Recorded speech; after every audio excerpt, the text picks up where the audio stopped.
ሰላም ጤና ይስጥልኝ። በዓለም ዙሪያ የምትገኙ የተከዜ ፎረም ሚዲያ ተከታታዮቻችን በያላችሁበት ሰላምታ ይድረሳችሁ። ለዛሬ ለእናንተ ይሆናሉ ያልናቸውን አዳዲስና ትኩስ መረጃዎች ይዘንላችሁ ቀርበናል። እስከዚህ ታችን ፍጻሜ ድረስ አብራችሁ እንድትቆዩ አክብሮታዊ ግብዣዬ ነው። አብራችሁን ቆዩ።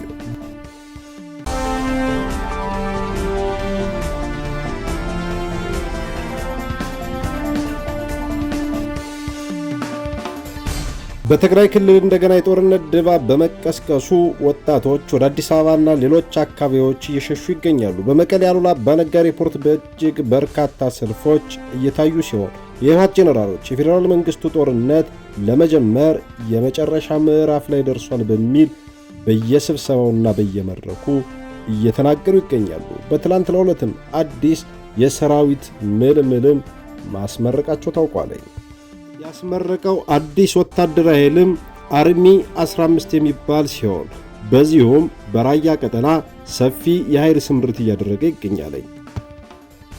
በተያያዘ መረጃ የኢትዮጵያ አየር መንገድ በኤርትራ የታገደበትን ገንዘብ በሁለቱ ሀገራት መካከል ባለው የፖለቲካ ውጥረትና የህግ ሂደት መቋረጥ ምክንያት ምንም ማድረግ እንዳልቻለና እስካሁን መፍትሄ ሳያገኝ እንደቀረ ድርጅቱ ዋና ስራ አስፈጻሚ ገለጹ። አሁን ላይ የኢትዮጵያና የኤርትራ ግንኙነት ጤናማ አይደለም፣ በዚህ ምክንያትም ምንም አይነት ሂደት የለም፣ ጉዳዩ ስታክ አድርጎ ባለበት እንደቆመ ነው ያሉት ዋና ስራ አስፈጻሚው በጊዜ ጉዳይ ወደ ፍርድ ቤት ወስደው የነበረበት ቢሆንም ፖለቲካዊ ውሳኔ በመደረጉ ፍርድ ቤቱ መንቀሳቀስ አልቻለም ብለዋል። በመሆኑም ሁኔታዎች እስኪረጋጉ ድረስ ለመጠበቅ መገደዳቸውን ዋና ስራ አስፈጻሚው ተናግረዋል። አሁን ላይ ገንዘቡ በኤርትራ ባንክ እንደሚገኝ ያነሱት ዋና ስራ አስፈጻሚው የበረራ መቋረጥም ሆነ የገንዘቡ ዝውውር መገታት ከፖለቲካዊ ሁኔታዎች ጋር የተያያዘ መሆኑን ጠቁሟል። አየር መንገዱ በተለያዩ ሀገራት ገንዘቦቹ እንደተያዙበት ያነሱ ሲሆን በርካታ ገንዘብ በሩሲያ እንደሚገኝም ገልጸው ይህንንም ለማዋጣት ጥረት እየተደረገ መሆኑን አስታውቋል። በኤርትራ ያለው ገንዘብ ግን እስካሁን ድረስ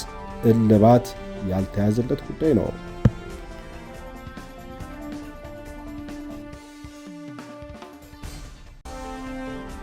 በኦሮሚያና በሲዳማ አዋሳኝ አካባቢዎች ዳግም በተቀሰቀሰ ግጭት የሰዎች ሲያልፍ ትምህርት ቤትና የሰብል ምርቶች ወደሙ። ባለፈው ሳምንት በኦሮሚያ ጌርጂ ወረዳ ጎባ ሄማ ቀበሌና በምስራቅ ሲዳማ ዞን ጭሪ ቀበሌ መካከል ባገረሸው ግጭት የ10 ሰዎች ሕይወት ያለፈ ሲሆን በደርዘን የሚቆጠሩ ሰዎች ቆስለዋል። እንዲሁም በርካታ ቀበሌዎች የሚኖሩ ሺዎች የሚቆጠሩ ነዋሪዎች ተፈናቅለዋል ሲሉ በሁለቱም ወገን ያሉ የአካባቢ ነዋሪዎች ተናግረዋል። ነዋሪዎቹ በግጭቱ በአካባቢው ላይ የነበረው መረጋጋት በእጅጉ መደፍረሱን ገልጸዋል። የምስራቅ ጎጂ ዞን የጌርጃ ወረዳ ነዋሪ በአጠቃላይ በጎጂ በኩል ጌርጃ ወረዳ ወደ 12 የሚጠጉ ሰዎች ሲገደሉ ወደ 40 የሚጠጉ ደግሞ ቆስለው በአዱላ፣ ቦሬ፣ ኩያራ፣ ሻሸመኔ፣ ወላይታ ሶዶ እና አዲስ አበባ በሚገኙ ሕክምና ተቋማት በመታከም ላይ ይገኛሉ።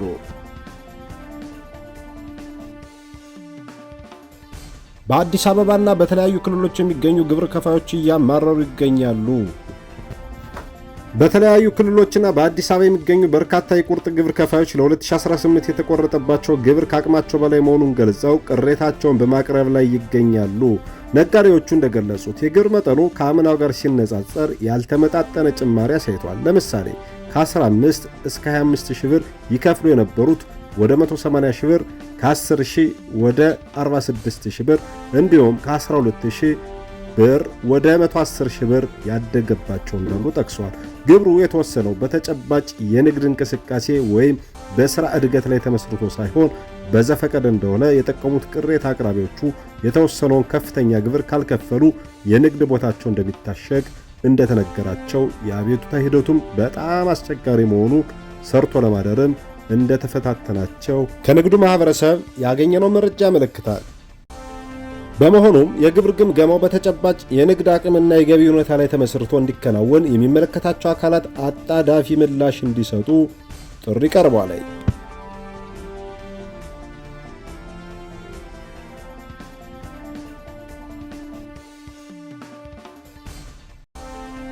በተመሳሳይ ዜና በመንግስት በተገነቡ መንገዶች ላይ የሚንቀሳቀሱ ተሽከርካሪዎች ግብር ሊከፍሉ እንደሆነ ተነገረ።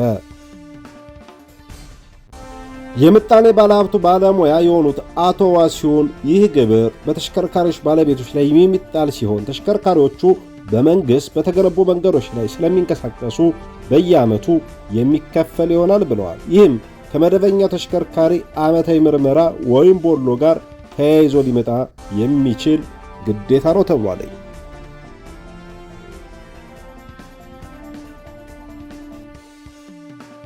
ወደ ቀጣዩ መረጃችን ስናፍ በግብፅ ካይሮ ወደብ ላይ የነበሩት መርከቦች የተመቱት በድሮን መሆኑ ተረጋገጠ። በሜዲትራኒያን ባህር ጠረፍ በሚገኘው ዳሚታ በተባለው የግብፅ ወደብ የቆሙ መርከቦች ትናንት በሰው አልባ አውሮፕላን ድሮን መመታታቸው የሀገሪቱ ካቢኔ አስታወቀ። አንሳፋፊ የጋዝ ማጠራቀሚያ የሚባሉት ሁለቱ መርከቦች የዩናይትድ ስቴትስ ናቸው። የግብፅ ካቢኔ ዛሬ እንዳስታወቀው የቃጠሎ መንስኤ ከሁለቱ መርከቦች አንዱ በሰው አልባ አውሮፕላን በመመታቱ እንደሆነ የመጀመሪያ ባለው ምርመራው አረጋግጧል። የአሁኑ ጥቃት ግን ብዙዎች ከጦርነቱ በፊት በተደጋጋሚ እንዳስጠነቀቁት ጦርነቱ አድማሱን የማስፋቱ ምልክት ተደርጓል። ጥቃቱ የግብፅን የስዊዝ ቦይን እንደ ሆርሞዝ እንደ ባብ ኢል መደብ ወሽመጦች ሊያዘጋ ይችላል የሚል ስጋት በብዙዎች ዘንድ አሳድሯል። ጥቃቱን ስላደረሰው ወገን ማንነት ካቢኔው በግልጽ አላስታወቀም። እስካሁን ኃላፊነቱን የወሰደው ወገንም የለም። የጦር ፖለቲካ ጉዳዮችና የዜና ምንጮች ግን ጥቃቱ ያደረሰው በዩናይትድ ስቴትስ በተባባሪዎቿ ሀገራት ጦር የሚጠቀሙ ኢራን ወይም ተባባሪዎቿ ሊሆኑ ይችላሉ። እስራኤል ዩናይትድ ስቴትስ ከኢራን ላይ ጦርነት ከከፈቱ ካለፈው የካቲት ወዲህ ከየመን እስከ ሊባኖስ ከፋርስ ባህር ሰላጤ አካባቢ ሀገራት እስከ ዮርዳኖስ፣ ኢራቅ የሚገኙ የአረብ ሀገራት የተፋላሚ ወገኖች የጥቃት ኢላማ ሲሆኑ ግብፅ ግን የደረሰባት ጥቃት አልነበረም። በመጨረሻም ሩሲያ ዩክሬንን መደብደቧ እንደቀጠለች ነው። የሩሲያ ጦር ዩክሬን ርዕሰ ከተማ ኪየቭን ጨምሮ የተለያዩ የሀገሪቱን ከተሞችና ግዛቶች በባላስቲክ ሚሳኤልና በሰው አልባ አውሮፕላኖች ሲደበድብ አድሯል። ሩሲያ ሌሊቱን ያዘነበችው የሚሳኤልና የሰው አልባ አውሮፕላን ውርጅብኝ ዩክሬን ከፖላንድ ጋር የሚያዋስኑ ከተሞችና መንደሮችን ጨምሮ አጋይቷል። ጥቃቱን በመፍራት በ10 ሺዎች የሚቆጠሩ የርዕሰ ከተማዋ ኪየቭ ነዋሪዎች ቤታቸውን ጥለው ምድር ውስጥ የሚገኙ የባቡር ጣቢያዎች ለማደር ተገደዋል። በጥቃቱ 8 ሰዎች ሲገደሉ ሌሎች 50 ሰዎች ቆስለዋል። የሩሲያ ጦር የተኮሰው ሚሳኤል ዩክሬን ድንበርን አልፎ አንድ የፖላንድ መንደር አጠገብ ማረፉ የውርሶ ባለሥልጣናት አስታውቋል። ሚሳኤሉ ገላጣ ስፍራ በማረፉ በሰው ኃይል ላይ ያደረሰው ጉዳት የለም። ሩሲያ የሰሜን አትላንቲክ ጦር ቃል ኪዳን ድርጅት ኔቶ አባል የሆነችው የፖላንድ አየር ክልልን መጣሷን የራሷ የፖላንድ የጦር ተሽከርካሪዎች ድርጅት የአውሮፓ ህብረት አውግዟል። የተከበራችሁ የተከዜ ፎረም ሚዲያ ተከታታዮቻችን ለዛሬ ያዘጋጀንላችሁ አዳዲስና ትኩስ መረጃዎች እነዚህ ነበሩ። በቀጣይ በሌላ መረጃ እስክንገናኝ ድረስ በያላችሁበት ሰላሙን ሁሉ ተመኘው።